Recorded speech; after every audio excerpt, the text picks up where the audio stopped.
కడప జిల్లా పులివెందుల నియోజకవర్గం లింగాల మండలంలో కడప ఎంపీ వైఎస్ అవినాష్ రెడ్డి ఎన్నికల ప్రచారాన్ని నిర్వహించారు. ఈ సందర్భంగా ఆయన రోడ్ షోను నిర్వహించారు. ప్రతి ఒక్క కుటుంబానికి వైఎస్ జగన్ సంక్షేమాన్ని అందించారని అన్నారు.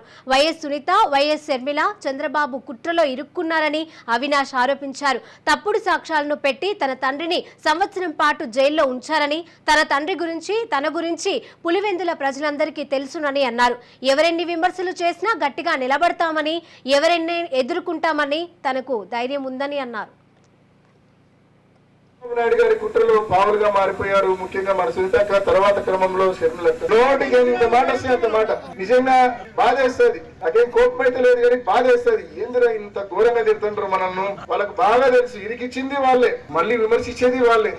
2021లో సునీతక్క, చంద్రబాబు నాయుడు గారు, అప్పుడు ఢిల్లీలో ఒక తెలుగు వ్యక్తి, ఒక పెద్ద మనిషి ఉన్నాడు, ఒక వ్యవస్థను హెడ్ చేస్తూ అతను వాళ్ళు వీళ్ళ ద్వారా సిబిఐ ప్రభావితం చేసినారు.